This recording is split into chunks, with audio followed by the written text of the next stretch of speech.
emerging from their buses like beautiful butterflies from their cocoons. You guys have grown since last year.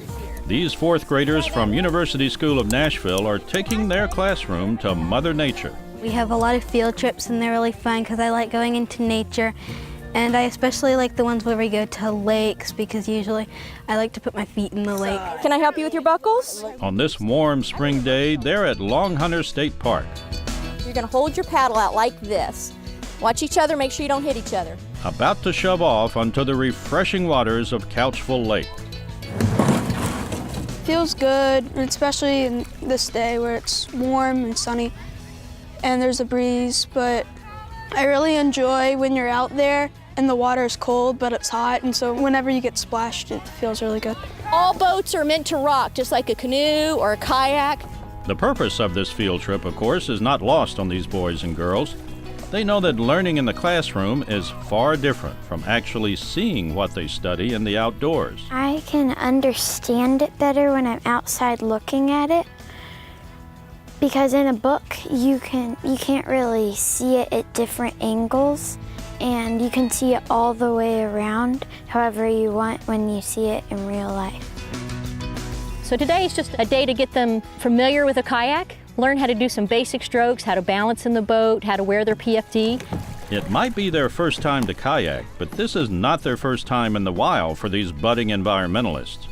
As part of University School's Young Naturalists program, they've been on field trips since kindergarten, and for a very good reason. Our children are disconnected, and they're not comfortable in the outdoors, and they don't feel a part of it. And so by starting in kindergarten and moving through each one of these activities or each one of these focuses by design, it helps them come to know it and come to love it. Be careful, stay on the trail. By all appearances, such strategy is working.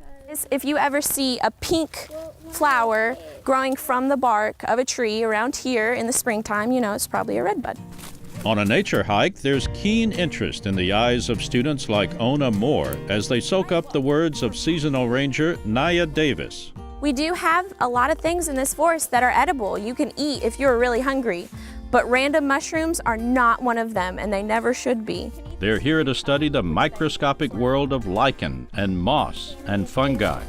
I feel that there are a lot of things on the ground maybe that kids would be more interested in than adults, and if you miss it as kids, then you might not be so intrigued as adults.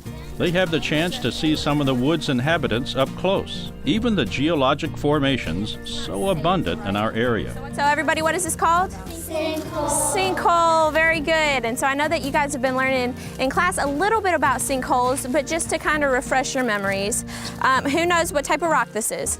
Limestone. Limestone, very good. It's fun, but don't underestimate the impact this is having on these young minds. Well, I think when we grow up, it will be important because I think it's good to learn about animals and just know about them if you see one.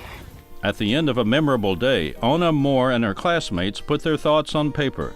Through pictures and words, they're illustrating the experiences they'll always remember. The awesome sight of vultures watching warily over the lake. The fun of kayaking. Deer so close they can almost be touched. The unique characteristics of a cedar glade. Even the small world beneath their feet. All of those things you might do in the classroom come alive when they're really in it. The words just are real, instead of something they've read or written down or tried to, understand in the classroom. I'm Alan Griggs on the Wild Side.